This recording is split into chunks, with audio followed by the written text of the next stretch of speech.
Okay, well, hello one and all, and welcome to CS50's very first section. My name is Carter Zanke, one of the course's preceptors here on campus, and the goal of sections is to help you bridge the gap between lectures and problem sets. So let's say there's something in the lecture that you think you might have understood, but now it's your turn to try to put that idea into practice, actually writing some code along the way. That is the goal of these sections here. So this week's section is on our very first week in CS50, week 1. We're moving from scratch into learning this language called C that you use to build increasingly complex programs. So again, my name is Carter Zanke. If you'd like to reach out to me at any time after this section or while you're taking CS50X online, you can reach out to me here at this email, carter@cs50.harvard.edu. But what's on the agenda today? So today we have a few different things from lecture. We have this idea of variables and types, how we store information inside of our programs. We also have an idea of taking input from a user and trying to print some of those values back out to the user as they use our program. Later on, we'll see these ideas of functions and loops and conditionals, allowing us to design ever more complex programs. And finally, towards the end, we'll work a bit on those very first steps in problem set 1 to help you get started and go on your way to completing that very first problem set. So let's dive in here into our first topic, this one called variables and types. So as we said before, a variable is simply some way of storing information inside of a computer. But I'm curious, for those of you who are here, how would you describe a variable in a single sentence? Let's say we have a contact application. We're trying to store information about, let's say, different people we're in contact with. How would you describe what a variable is in a single sentence? I'm seeing a container. Certainly that's a good idea. A variable is a container for some value. It could hold some piece of information, like a number or a character. Any other ideas too? Containers, something like a group. I think that idea could work. It's something like trying to put some piece of data, like a number or a character or even some word, into a particular container, maybe something we could call a group. And often, if I could add on to these idea, is giving it some name. So I see someone else in the chat has said where it's a name given to some value. So often we'll have these containers that will have some values inside of them, and a variable allows us to give that value a name. So visually, you could think of a variable a bit like this. Let's say we have a container represented by this black box here, and inside is some value, like this value 0. But it's not quite a variable yet. Like really, any place in our computer could have some value. But what makes this piece special is that it has some particular name. In this case, if we're building a contacts application, we could say this variable's name is calls. So this variable, this container for some value, now has this name called calls. And calls could store really any particular value. That's why it's a variable. This value could change over time. Maybe I'm calling my sister, for instance, and maybe I'm tracking how many times I've called her. So I've called her currently 0 times, but let's say I call her, that value gets updated from 0 now to 1. It could also be 2 later on in time, maybe 3, or so on. We could think of this variable as a name for a value that can change. In this case, our variable is named calls, and it has this value, first 0, then 1, then 2, then 3, that is changing over time. So this works visually, but there's also some syntax we can use in this new language called C to actually give us this variable, give us this value in memory in our computer. And syntax, as you'll learn, is simply the characters we type to write some C code and tell our computer what to do. So in this case, if we wanted to have this variable called calls, we'd simply write something a bit like this. We'd say int calls equals 3, and a semicolon at the end. Int calls equals 3, followed by a semicolon. And I'm curious, for those of you in the room who maybe have seen this from lecture, what are the 3 parts you notice inside of this syntax here? What parts do you notice here? I'm seeing a type, some name for the variable, maybe its value, And I think we're onto something here. So if we break this down into smaller pieces, this single line of syntax, we'll see there are really three important parts to it. So the first part is the name for the variable. What are we going to call this place in memory that now has this value 3? Well, as we see on the right, we have this container that has the value 3. And up above it has this name called calls. So we can say that when we type int calls equals 3, we're telling our computer that this variable is named calls. Now there's one more piece, also the type, as somebody else said. So here we say, what kind of value does this container store? We've given it a name called calls, but then we have to define, like, what kind of value could I put in this container? Is it going to be maybe a character, or an integer, as in a whole number, or something else entirely? That's the type of this variable. And we often define that up first, even before the variable name. And then finally, as somebody else pointed out here, we have the actual value for this variable, in this case, the value 3. Now there is still one piece of syntax, actually maybe two, we haven't quite talked about yet. We've seen the type, the name of this variable, and the value, but what have we not talked about yet in this syntax? Seeing that equal sign. So this equal sign we haven't yet touched on, but it does have a special name. It's probably less so an equal sign and more so what we'd call an assignment operator, as I see some folks saying in the chat too. This is our assignment operator. We're not so much saying that this value, this calls here, is equal to 3, as much as we're saying we've created some container and called it calls, and we're going to assign the value of that container to be equal to 3. So difference between equals and the assignment operator here. And if we wanted to read this in terms of just plain old English, we could do so a bit like this. We could say we're going to create an integer named calls that gets the value 3. So now that we've seen this overview of variables, and in this case types as well, I want to ask you a question. Let's say I give you this variable here, a variable called country code, and it looks a bit like this on the right. I'm curious, how would you read the code on the left-hand side in plain English? Based on what we saw before, how might you read the code on the left-hand side? What exactly are we doing here? So I'm seeing a few folks saying something a bit like this. So if we had this syntax on the left-hand side, we could read it exactly as follows. We could say we're going to create an integer that is named country code, and that container, that is an integer called country code, that will get the value of 65. And if you're curious here, country code refers to a cell phone number or a regular phone number, where often if you're calling somebody outside of your own home country, you prepend some number. Like for the United States, it's the number 1. For, I believe, Singapore, it is the number 65 in this case. So if you wanted to call somebody in Singapore, you'd call them using this country code, 65, and then add their phone number right afterwards. Now, one question we often get is, why do we begin all of these statements about variables with this type? Like here we have int, and it's the very first thing we say when we declare or initialize some variable. But why? And I'm curious about your idea for this too. Feel free to chime in. Why do you think the very first thing we write is the type of this variable? Why do we even care about types? Why do we even have them in this case? Give you a minute to think here. Why do we care about types? So I'm seeing a few ideas. So someone says that it will determine what we can make the variable do, or what aspect it possesses. I like that idea. So certainly we can do some things with numbers, like add them up, for instance, that we couldn't do with characters. Someone else says it tells us how to handle that value in memory. That's also a good idea. So you could think of perhaps maybe different numbers and characters are represented differently underneath the hood inside of our computer. As we saw in lecture, for instance, the letter A corresponds to the number 65, which in binary is something like, well, I don't know the exact binary, but it represents something. It tells us how to represent that character in memory. Other ideas here too.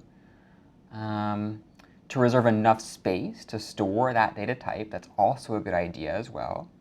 So why don't we give a bit of a concrete example as to why we really care about these types. So here, I'm trying to store this value, 65, as part of this variable called country code. But as we just discussed, everything in our computer is stored in terms of zeros and ones, these little bits that we can use to represent all kinds of things. And for the decimal number 65, well, if we wanted to represent that in binary, it would be exactly this, 0, 1, 0, 0, 0, 0, 0, 1. This is the binary, what our computer is actually storing to represent that number 65. So underneath the hood, we could kind of see it like this. We have this value, the decimal number 65, and our computer is actually storing what you see underneath, 0, 1, 0, 0, 0, 1, and so on. But let's say we actually change the type of this variable from an int instead to what we call a char, or a character. Here we're representing not 65, but now the letter A. Anyone else have an idea of why, if we change the type from an int to type char or char, we get A instead? Any ideas? So I'm seeing somebody in the chat saying, we learned from lecture this idea of ASCII, the American Standard Code for Information Interchange, and the ASCII folks, they decided that that decimal number 65, when you want to think of that value as instead a character, it represents the letter A. So here, with this code on the left-hand side, I'm saying, let's store that decimal value 65, but treat it as a character. And if we're representing a character, well, I'm not going to get that decimal number anymore. I'm going to get the actual character represented by that decimal number, which in this case is A. As we'll see later on in the course, these decisions about types actually influence how much memory we're going to use and how we actually store the data on our computer underneath the hood. So more on types a bit later. But let's keep going here, and let's see what we can do that's more interesting than just focusing on single pieces of variables, like single variables themselves. We could also try to add things up or change variables over time, and there's a few operators you might want to know to be able to actually do that kind of work. So for instance, here are a few of them. We have this variable now called calls, and we're setting it to that value 4. But let's say later on I want to add 2 to that value. I could use this operator here, that plus sign, to say, take calls, add 2 to it, and reassign it to that container that we called calls. And then later in my program, maybe I could subtract from calls. I could say, well, let's make calls 1 less than what it currently is. To do that, I could say, let's take calls, subtract 1, and then reassign it back to that variable called calls, and so on for multiplication here on that 4th line and division on that 5th line. So multiplication using our star and division using our slash. But there's an even shorter way to do much of this in C, this language we're currently using.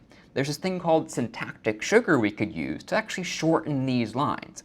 I could take the very same operators, plus, minus, star, the slash for division here, and I could append an equal sign of it like this. I could say calls plus equals 2, calls minus equals 1, and that is shorthand for saying calls equals calls plus 2, or calls equals calls minus 1. Just kind of a way to update that value in place over time. So I'm curious here, if you were to walk through this step by step, what do you think the value of calls would be? We have some code on the left-hand side. Maybe pause the video, take a moment. What would be the value of calls? So I'm seeing 5, and I believe that is correct. So we'll start with 4 here, and we're going to add 2. So 4 plus 2 is 6, minus 1 is 5. Multiply that by 2, that's 10. Divide it by 2, that's back to being 5. So you're correct. Calls in this case would be 5. Now, here's a different kind of question.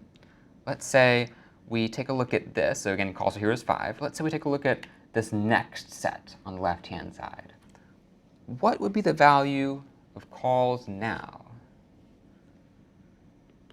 Here again is our code. what would be the value of calls? Now I'm seeing a few options. So I'm seeing 4.5, and I'm seeing 4. And I'll ask you, which one of those do you think is correct, 4 or 4.5? So let's walk through this step by step. We have calls first being 4. We'll add 1, which makes it 5. Subtract 2, which makes it 3. Multiply that by 3, which is now 9, because 3 times 3 is 9. And divide 9 now by 2. And technically, if you were doing it on your own head, you might think, well, 9 divided by 2, that's 4.5.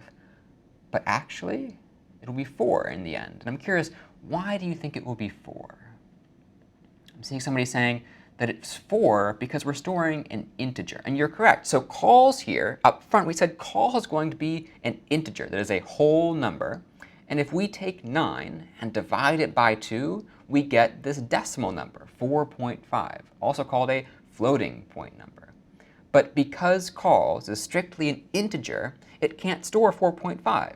So what will happen instead, in C, we'll simply do what we call truncating that value. We'll say we have 4.5.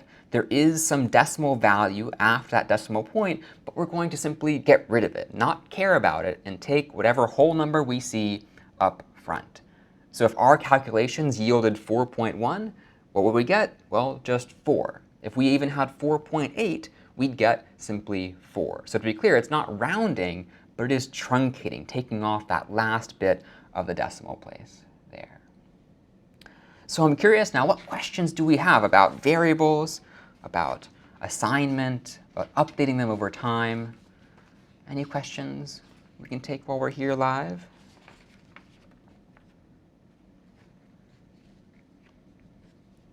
And feel free to write those questions in the chat for those of you who are here.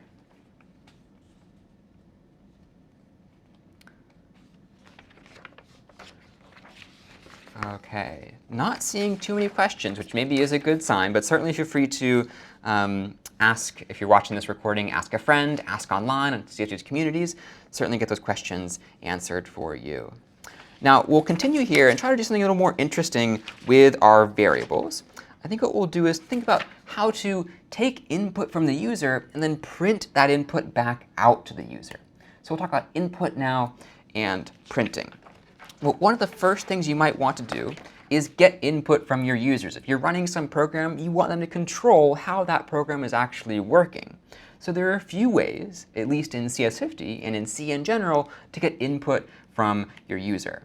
Let's say I want to, in this case, get an input from the user that will tell me what should the value of calls be. Well, in CS50, you'll have access to this function called get_int. And there's a few pieces here. Get_int takes this argument, this input called calls. In this case, calls : followed by a space. And you'll see that separated by quotes here. And moreover, that then is surrounded by these parentheses that tell us this is the input to this function that we're going to call calls. So there's a few things to keep in mind as we start to use these functions to get user input. First, what we're doing right here, this is called a function call. So before we assign the value of calls, we're going to run this function and wait for the user to input some value. So getInt, this function on the left-hand side, that will first be run before we store that value inside this variable we created called calls. But let's say that the user does give us some value, and they give us the value 4. Well, the whole point of getInt is that once it finishes running, it returns to us or gives us back the value the user entered. So let's say they enter this value 4. Well, it's kind of like saying this function runs and gets almost replaced by this value 4, such that in the end, it's almost exactly like writing some code like this. Int calls gets the value 4. How do we get that? By running this function called getInt that returned to us what the user typed in. So it's a way to get user input here, but now we can think about how we can print that back out. And to print things in C, we'll use this function called printf. So here we have that same line of code. Int calls gets the value 4. Notice how now calls is storing that value called for.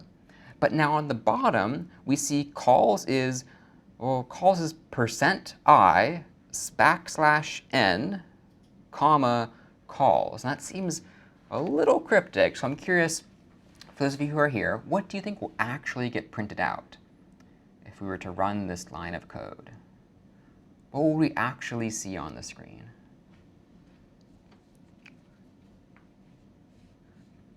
So I'm seeing, we'd literally see the text calls is 4, the actual value 4.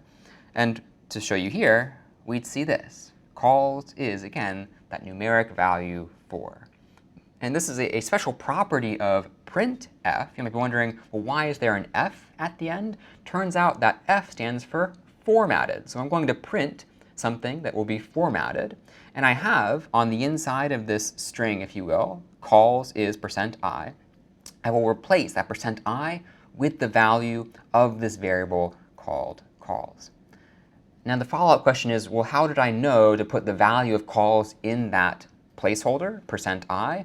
Well, what I did is I followed up my text, denoting quotes here, calls is %i \n with a comma, and I gave another input to printf. This time I said I want to put in the value of this variable named calls. So whatever follows your text that you give to printf by a comma, whatever variable you include there, the value of that variable will be included inside whatever format code you've included there, or in replacement of that format code itself. So there are a few other format codes you're probably familiar with. A few of them look like this. We have this one for integers, %i, that we saw earlier, one for floats or decimal numbers, %f, one for characters, %c, and one for strings, actual not just single characters, but whole collections of text like we saw earlier. That would be %s. So you'll see these over time as well. So questions then on types and format codes, which ones we should use in which cases?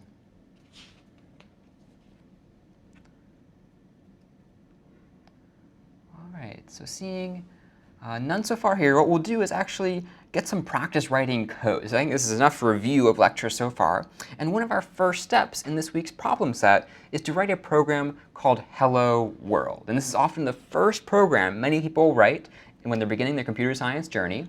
In this case, we're going to write a program that simply says hello world to the user, and of course, perhaps to the world. So I'll go over and I'll open up cs50.dev.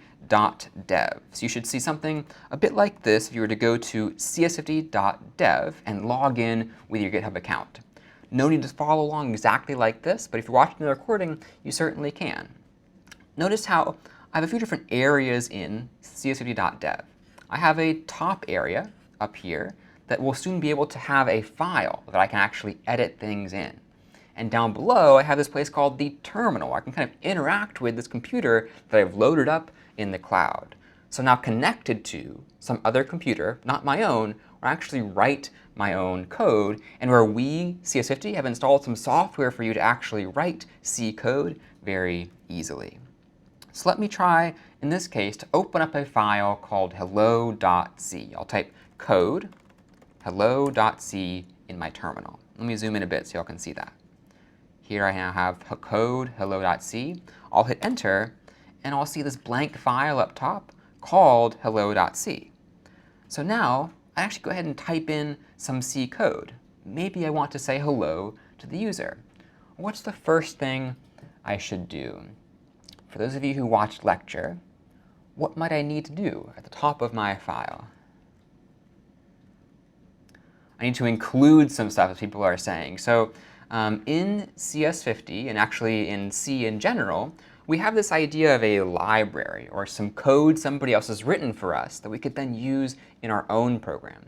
And it turns out that somebody else wrote this function called printf, and because they wrote it and included it in this library, we can then actually use that function in our own code without worrying how they made it. We just kind of know that it just works. So to get access to functions like printf, I can type this special piece of syntax up top. I can say #include stdio.h .h and hit enter here. So this is allowing me to include this file called standardio.h, a header file that has printf defined inside of it. And now what's the next step I might need to do here?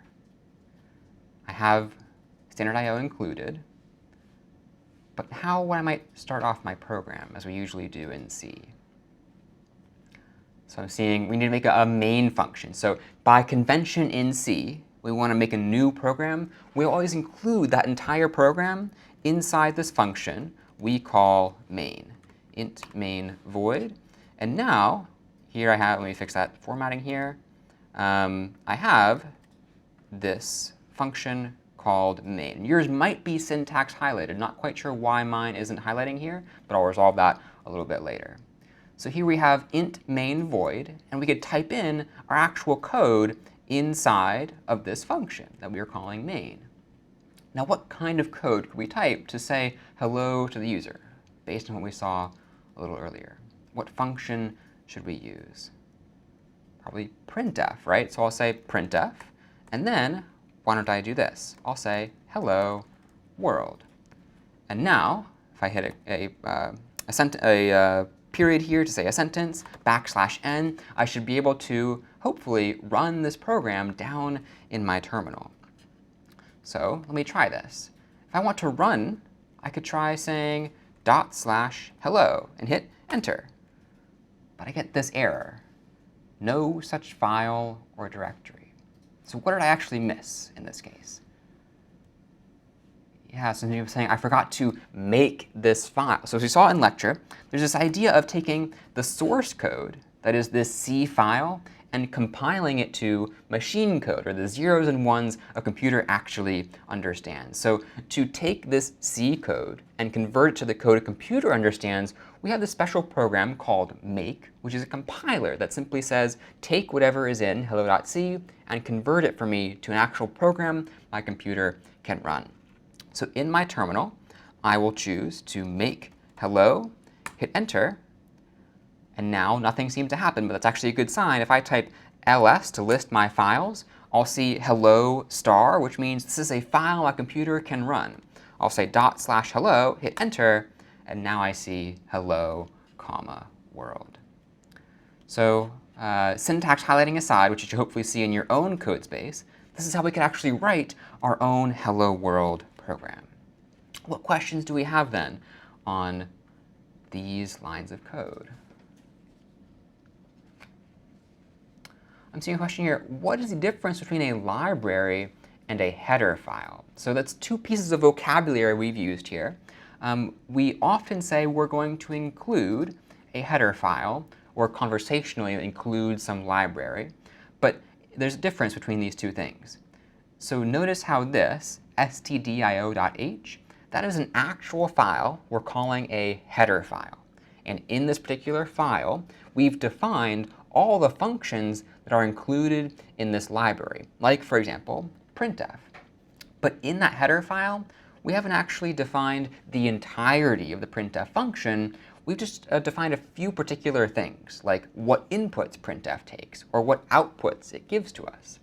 Now, the entire library likely has more files than just this header file, under which those functions are actually defined, under which they tell us what exactly does printf do. So the library in general, you can think of it as including all kinds of functions, some like printf, but the header file is our way of defining what functions are inside this library to begin with. A great question. So let's keep going and make this a little more advanced. So our next step in problem set 0 is to not just say hello to the world, but to say hello to a particular user. So in this case, you want to get input from the user and allow them, in this case, to say hello back to themselves. So I'll go back to my program, hello.c, and now I want to get input from the user. So what could I do? Maybe I want to make a variable.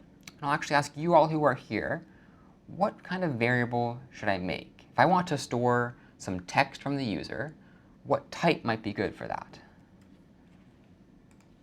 So I'm seeing a string. A string is a variable that can store a collection of text, not just a single character, but a whole collection of it. So I'll type string here, which is the type. And now what should I name this variable? What might be an appropriate name here? We could just call it name. This is a variable whose name is name because it stores someone's actual name. Kind of confusing, but we'll go with it. String name, and then it gets some value. So I'll use this assignment operator here. What value should it get? I could type just Carter here like this to get my own name, but I want to get the user's name. So what could I do? I'm seeing I could use getString, as we saw before. So getString is a function that is included in the CS50 library that allows you to safely get some user input that is a string. And as input, inside these parentheses here, getString can take some piece of text itself, or a string. So I'll say, what is your name? And leave a space so the user can type in their name after that. And now, down below, I should think about what I should update here. I have hello world, but now what should I change this to? Not hello world, but what? Probably a placeholder, right? As I'm seeing some folks say, I want to have a placeholder for this variable we created called name. So I'll say hello, comma, and then a space, %s. %s was our format code, our placeholder for a variable of the type string. And now how could I make sure that the value of name gets included here? I could simply follow this text with a comma, then say the variable name, and now I'll make sure that whatever value is stored by this variable called name, I should be able to have a placeholder for it here in %s. So now let's try it. I'll do make hello to recompile my program, update it, and turn it back into machine code. I'll hit enter, and I get a fatal error. Let's see. What might be wrong?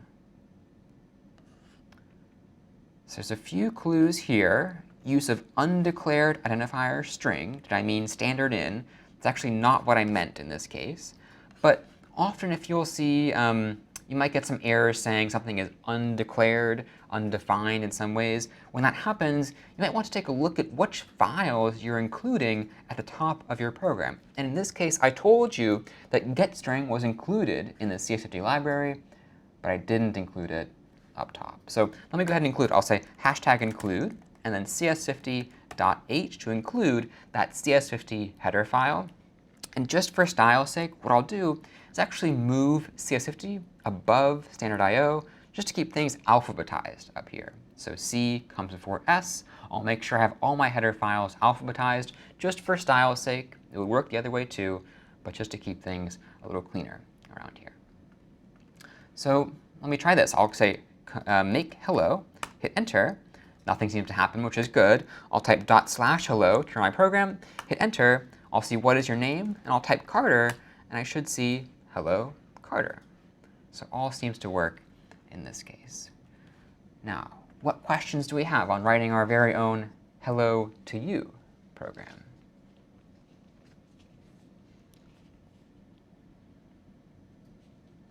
Seeing none so far. And now let's move on to something that's a little more advanced. Actually, there's one question here.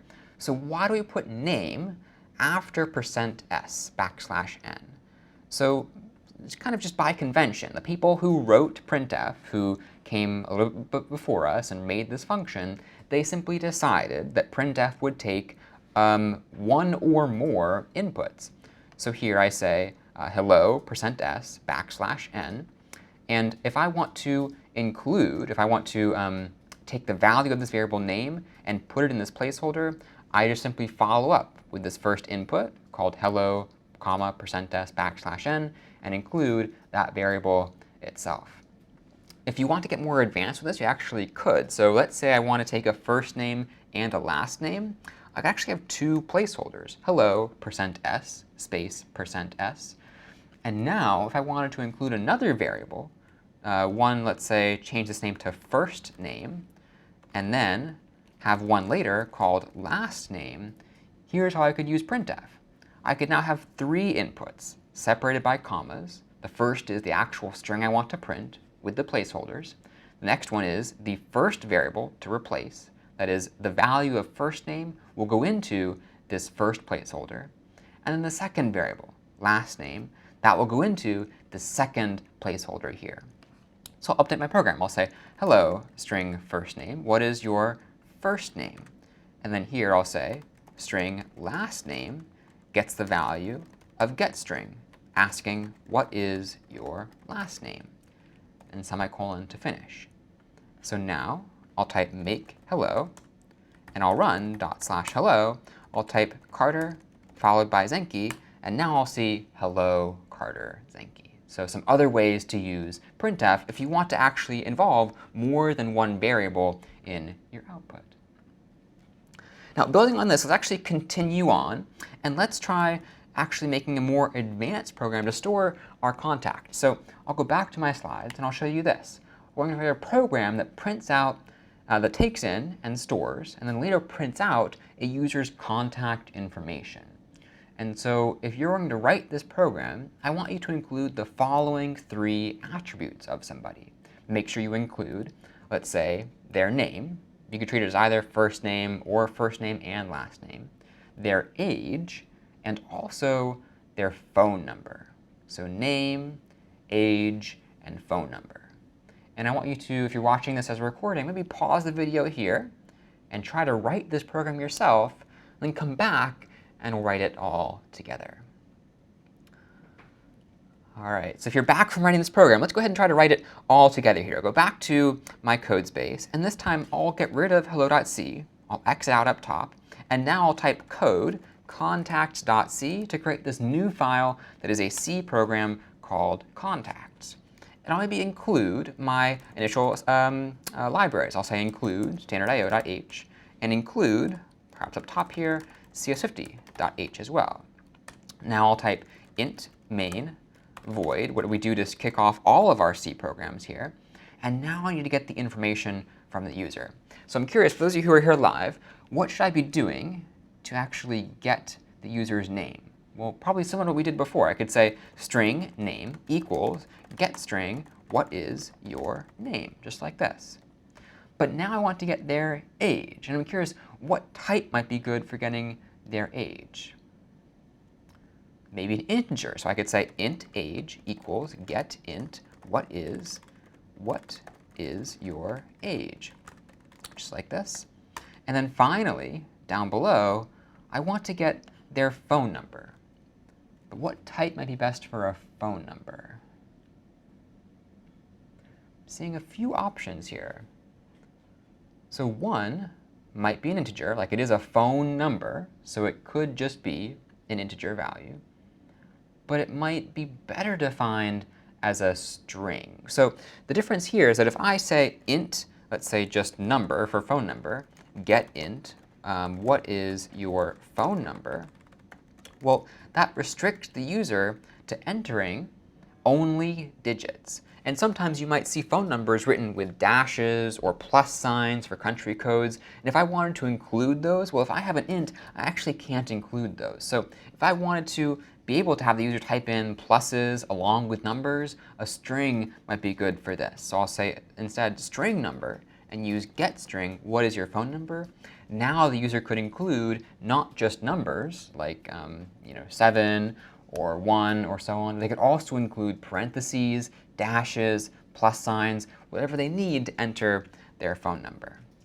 And now to print all this out, I'll go back down below and I'll say, let's say, why don't we print out name followed by their name.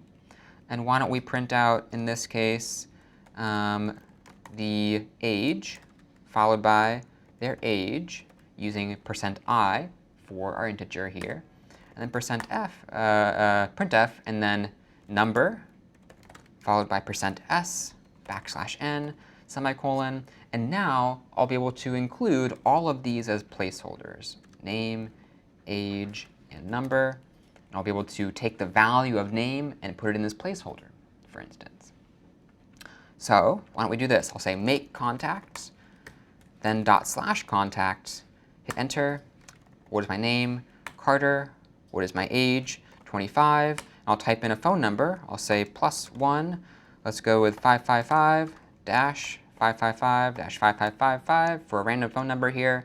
Hit enter. And now I see that same information being printed back out to me.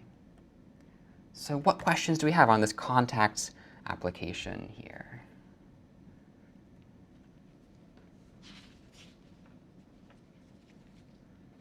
Okay.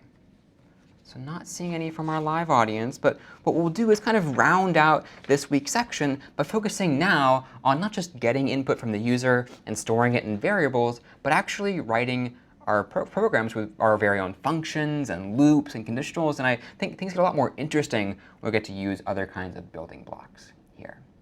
So let's talk now about, again, functions, loops, and conditionals. And in this week's problem set, you'll see you'll be tasked with making your very own pyramid, like the pyramid that's in Mario, that very old game, and also some somewhat new game coming out very soon, that Mario tries to like go through and fight enemies and go through an entire level by jumping over things like this pyramid that we see on this video here. So there are a few kinds of loops, and one of these loops is called a while loop. A while loop is great for when you want to maybe do something while some condition is true in your program. So as one example of this, let's say I have a while loop that looks a bit like this on the left-hand side. Well, I will tell you right now that the output of this piece of code is going to look a bit like this on the right-hand side. I'll get 4 hashes on the right-hand side. But how did we get here? Let's walk through it kind of step by step using the syntax that we see here. So the very first line of code, int j gets the value 0, well, that creates this container in memory called j that has this value called 0. And now, here's where things are a little more interesting. I have this variable, but I want to kind of do something with it. I could make a condition out of it. I could say I want to do something in my program while it is true that the value of j is less than 4. That is this condition right here. Now, what do I want to do while the value of j is less than 4? Let's say I first want to print this single hashtag down below. So now I've gone and I've said, well, is j less than 0? Or is j less than 4? It is. It's currently 0. So I'll print out a single hash. And then what will I do? I'll then say, let's increase j by 1 using the syntax plus plus, some syntactic sugar here, to say j is now 1 more than what it previously was. And now, logically, in this loop, I'll go back up to the top and I'll reassess this condition. I'll say, is j still less than 4? And for those of you who are here live, is j still less than 4? I think it is, right? So we'll keep going. We'll go through this loop one more time. I'll say print out another hash, and then I'll increase j by 1. So now, what is j? J is 2. I'll ask again, is j less than 4? It is. So let's do this again. I'll print out a hash, and I'll increase j by 1. And finally, I'll go back at the top, ask, is j less than 4? Well, it still is. It's still 3. I'll do print another hash, add 1. And now, when I go back up to the top to assess this condition, is j less than 4?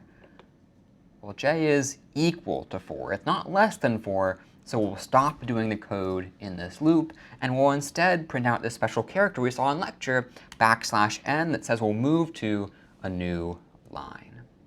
So that is one way, in this case, to get some set of hashes going along the bottom of, let's say, our pyramid, using some kind of while loop. But there's also another way to do this. We could think of it not just in terms of a while loop, but in terms of another tool called a for loop. So a for loop is, it can allow you to do very similar things to a while loop, but it's good for when you know the exact number of times you want to iterate. A while loop is great if you're not exactly sure how many times you want to do something, but you know you want to do it while something is true. A for loop is great when you know the exact number of times that you want to actually loop in this case. So we could actually write that very same while loop using code a bit like this on the left-hand side. There's a few components here, though, that we need to break apart. So maybe the first piece here is going to be this part on the left-hand side. Let me actually zoom through this. Let me show you, oops. Let me come back here. What did I want to show you? Yeah, so let's actually go back to the very beginning of this. If we go here, let's look at the very top of this for loop. So for int j equals 0, semicolon, j is less than 4, colon, semicolon, j plus plus. That probably looks familiar from our while loop, right? We had those kind of very same things in our while loop. We first set j to be 0. Our condition was, is j less than 4? And the thing we did each loop was increase j by 1 using j plus plus. So we've taken all those same components, but simply put them at the top of our for loop.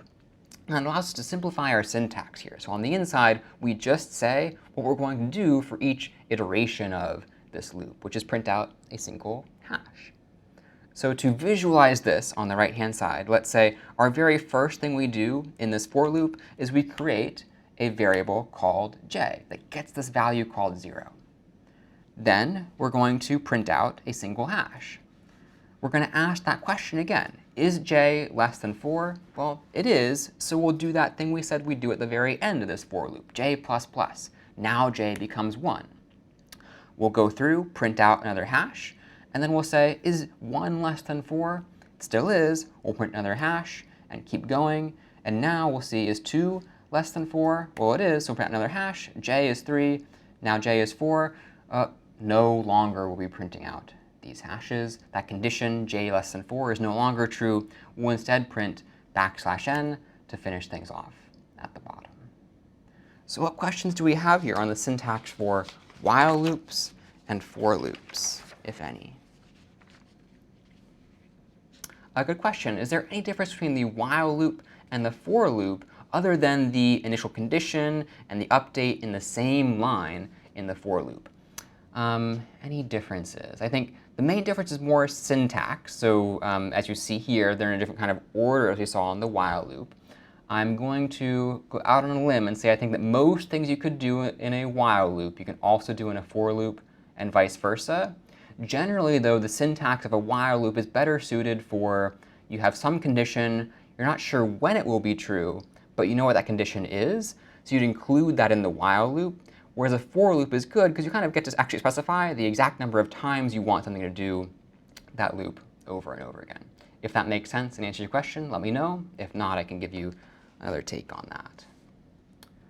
Let's see. Why is the j++ now outside of those brackets here, these curly braces that you see on the left-hand side? So that's simply the way that the makers of C decided it would be. You might see some very similar syntax across different languages beyond C, also in things like Java and maybe even Python as well. Basically, this allows us to simply make things a little more compact. We're moving that increment, what we do each loop to increase this variable j, we're moving it to the actual definition of the for loop. Nice. OK. So with these kinds of tools, I want to pose a question to you, which is, let's say we're able to get to a point where we're printing out a single line of hashes. This code here prints out a single line of hashes and moves to that new line. But let's think for a moment. What could I do to get not just a single line of hashes, but maybe even a full square of hashes? Having multiple lines now. I have one loop to make a single line. And I'm seeing an idea coming up in the chat. Maybe we could use another loop to have more than one line, like not just a single line, but maybe multiple, like 4 lines of 4 hashes to make a square of hashes. And it's actually true. You can take a loop like this and put it inside of another loop, a bit like this here. So notice how the inner loop, this for int j equals 0, j is less than 4, j++, that is still printing out a single line of hashes. But now I'm going to do that step 4 times per the for loop that is around that loop. For int I equals 0, I is less than 4, I++. The result of this will be this square pyramid, the square we see on the right-hand side of hashes. So as you're working on a program like Mario, don't be afraid to make a loop and then put that loop inside of perhaps another loop to help you solve the problem you're trying to solve in this case.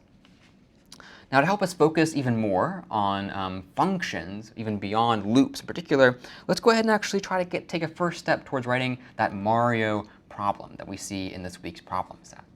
And in this case, we're going to, well, actually, in the problem set, you're asked to write a right-aligned pyramid. In this case, though, we'll actually write a left-aligned pyramid. So if you think of your right hand and your left hand and thinking which way should the pyramid go, a right-aligned pyramid kind of goes up to your right, whereas a left-aligned pyramid goes up to your left. And I would probably argue a left-aligned pyramid is a bit easier than a right-aligned pyramid, but I'll leave that part up to you as you work on the problem set. And today we'll focus on our left-aligned pyramid. So a left-aligned pyramid looks a bit like this.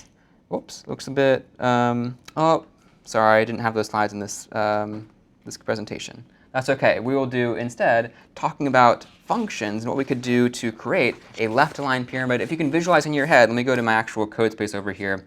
What that looks like, I'll say code pyramid.txt. And I'll show you an example. So here, this is an example of a left-aligned pyramid. This is a pyramid of height 5. But if I wanted to have a pyramid of height 4, I could simply get rid of a hash here, and a hash there, and a hash there, and a hash there. And now I have a pyramid of height 4. And a pyramid of height 3, too, I could say get rid of this hash, and this hash, and this hash, and this hash.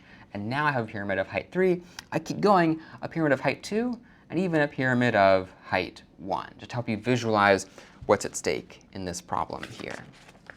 So if we want to make our very own pyramid, or a program that prints our very own pyramid, why don't we go ahead and make a file called Mario. I'll say code mario.c. And inside, I'll do the usual things. I'll include standardio.h. I'll include cs50.h, these header files that have the cs50 library and standardio library somewhat defined in them. I'll then say int main void to kick off this program. And on the inside, what's the first thing I should do? I probably want to get height from the user, but how could I do that? Those of you who are here live, how could I get a height from the user to print out this pyramid? So I'm seeing maybe I want to use something like an integer to store the height, because again, this pyramid will be some number of blocks tall. So I like the idea. Let's go with that. I'll say int height here. And I could, for instance, say int height equals 5 off the bat. But I could probably get the input from the user using that function we saw earlier, getInt, like this. And I'll prompt the user for some height. So now it's a good idea, once I'm at some stopping point in my program, to try to compile it and see if it works. I'll then type make Mario, hit enter, and I'll type /Mario. I'll see I'm prompted for a height. I'll hit 5 here, and nothing happens, but at least I know my program tends to work at this particular stage. So let's think about how we could use functions to be solving this problem. Now, here we have this function called getInt, but it's worth actually diving into what getInt is doing for us and talking through some vocabulary that can help us understand what getInt is actually doing. So for that, we'll focus on functions.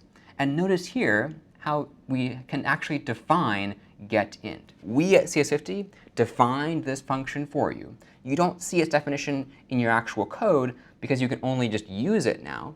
But we did work on defining this function for you. And notice a few pieces of this function.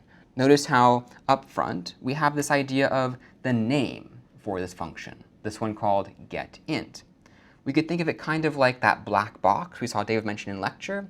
We have some algorithm, some function, that is called getInt, some black box here that's going to take an input and give us some output. Now we can also define the output of getInt. We, CSVT, did this part for you. We said that it will take an input, in this case, called prompt, that is of type string. So notice how when I used getInt, I typed in a string as the input to getInt. This input was called height, followed by a colon. So now in this case, we see that getInt takes a string that within that function is called prompt. And then what does getInt give us? Well, at the very end of the day, it gives us back an integer, In this case, a whole number that the user actually typed in themselves. And so of course we would use this function a bit like this. We could say take in a prompt to give us back 2 or 4 or so on. But we'd use it using int height gets the value of something like this function, getInt followed by height. And when this function runs, it returns to us what we said it would return over here, something of type integer. That makes sense. So questions then on this function declaration, what we did over here, to define what getInt is doing for us.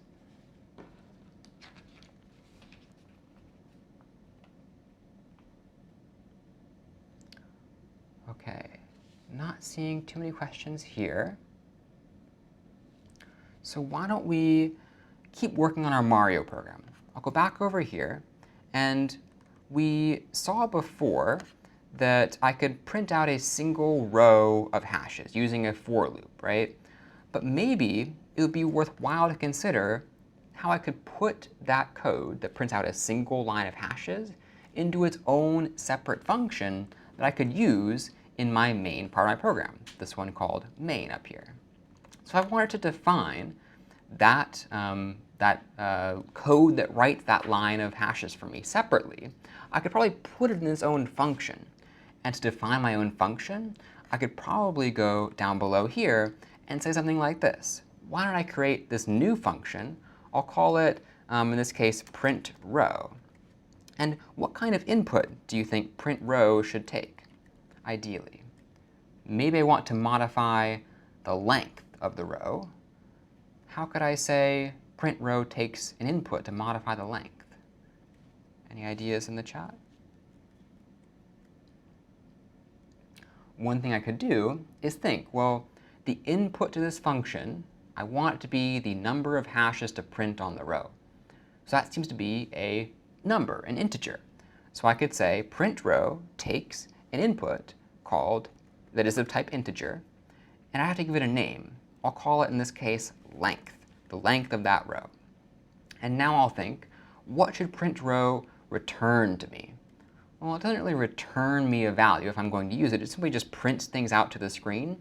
In lecture, we saw a difference between return values and side effects. In this case, it just has a side effect, just prints things to the screen. So I'll actually make sure that this return value is simply void. It's nothing in particular. So now print row is a separate function. It has an input called length that is of type int, and it returns to me nothing in particular. Just prints things out to the screen. So now, inside of print row, I could have that very same loop we saw earlier, perhaps a for loop. I'll say for int I is 0, and I is less than what? Like before we saw 4 to get a length of 4, or 3 to get a length of 3, but now I want it to be a variable length. I could decide later what I want the length to be. I'm seeing some folks saying, maybe I could use this variable that's input to print row called length. I'll try that. I is less than length I plus plus.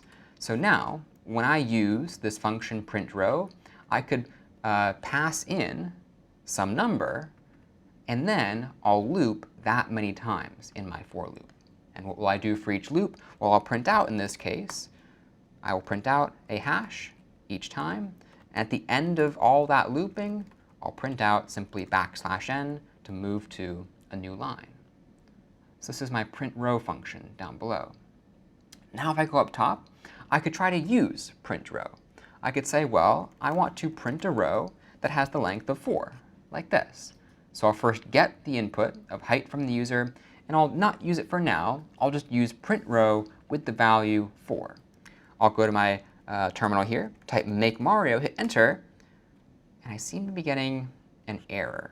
What is the error?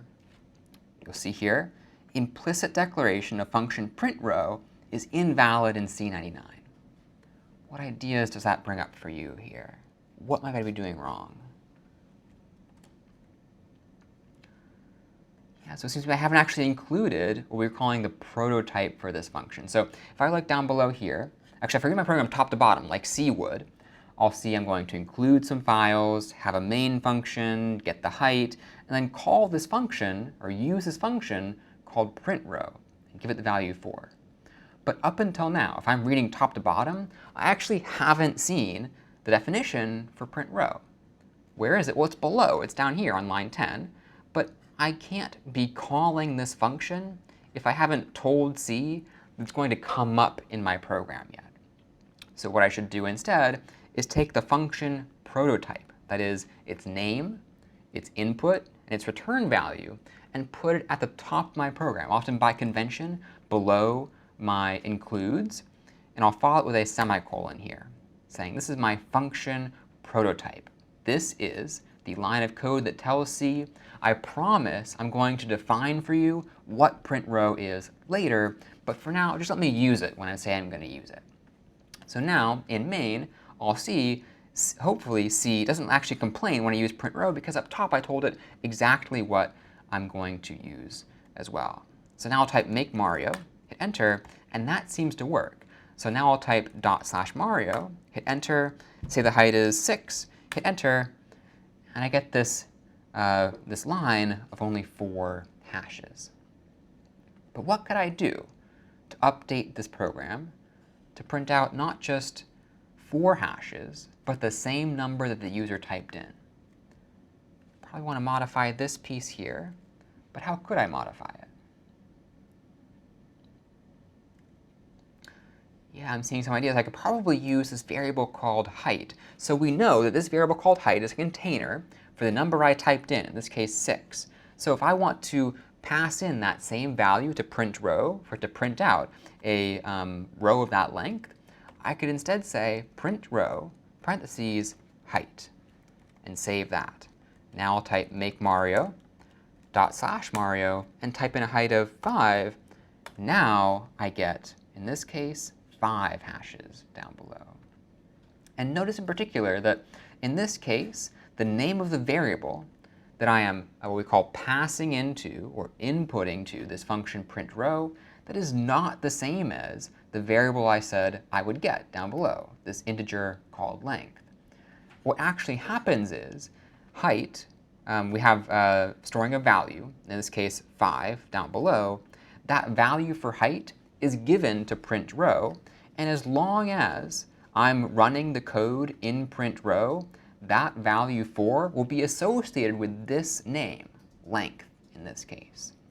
So I took the value that height stored, 5, I gave it to print row, and as long as print row is running, that value 5 is now called length in the context of this function, print row. We call that this idea of scope in computer science. So here we have a way to take the user's height and a way to print a row of that height. We're not quite all the way there yet, but what questions do we have on the code so far? I'm seeing a question here. Is there any situation where not prototyping, but declaring the function above main would be better? So notice here we had the prototype for print row above main, but we had the definition for print row below it. Now, I think the question is asking, is it ever useful to do essentially this, to copy and paste, to cut and paste this, and put it above main, a bit like this? You certainly could, but I find it more readable in this case to have the main function up first, because when we run our program, the main function will always be the first to run. So more style for style's sake than anything else in this case.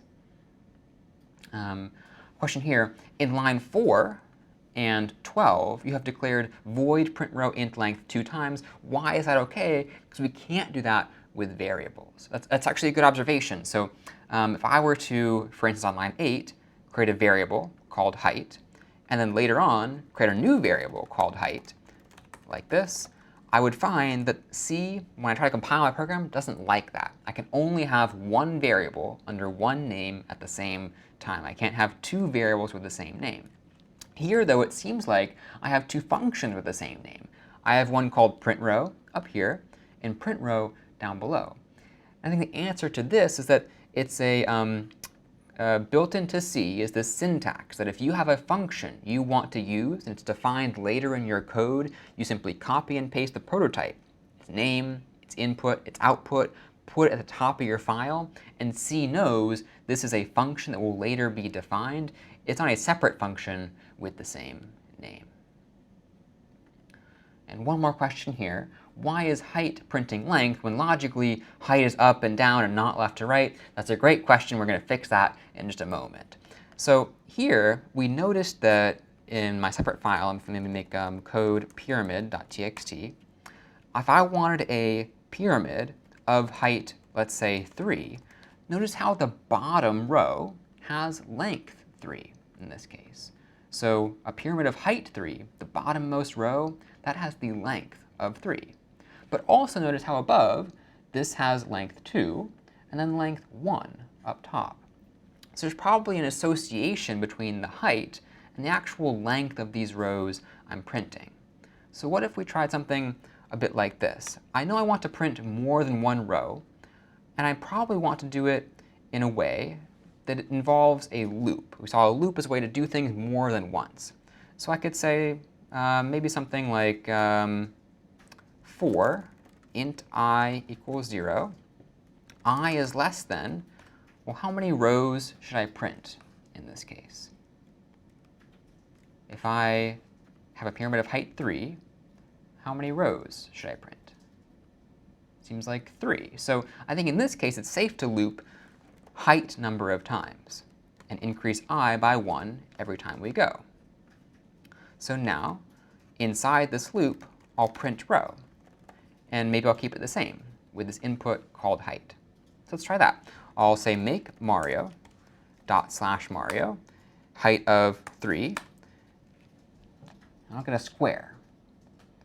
So it seems like we're getting there, but I need to change something about this program. What should I change, do you think?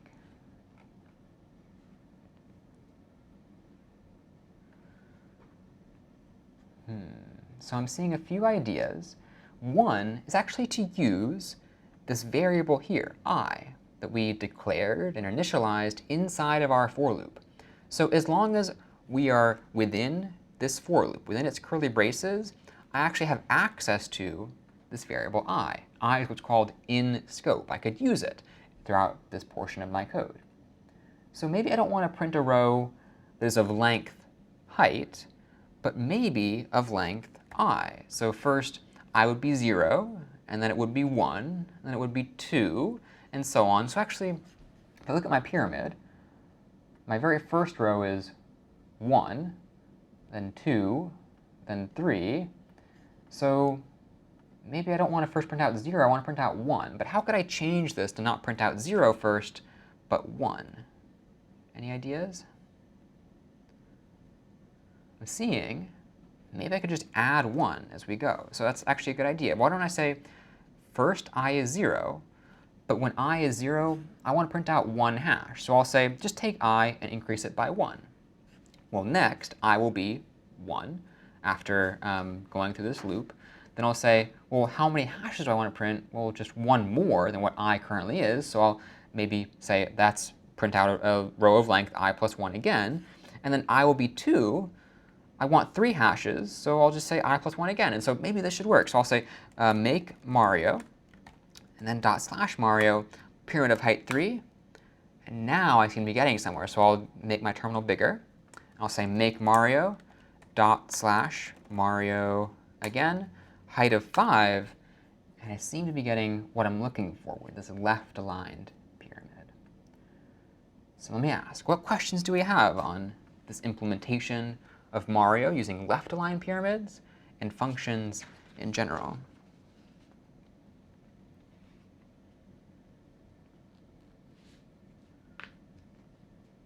All right, so seeing none here, and again, the goal for these sections is to give you some tools with which you can go off and solve this week's problem set. Now, one more tool I'll give to you is to think about how you could use the same idea of defining a function to actually work in your favor on this next Mario problem that asks you to write not a left-aligned pyramid, but a right-aligned pyramid. So we saw just now, we created some function, looked a bit like this, called print row.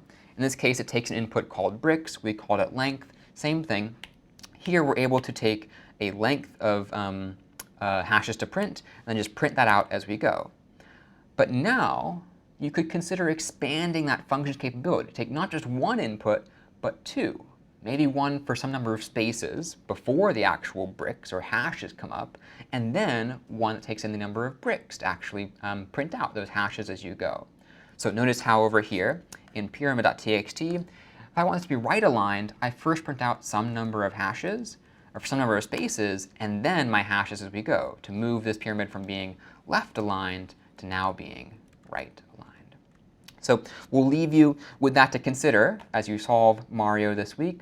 But that was section 1 here for CS50. We hope to see you in future weeks. Thank you all for joining, and see you next time.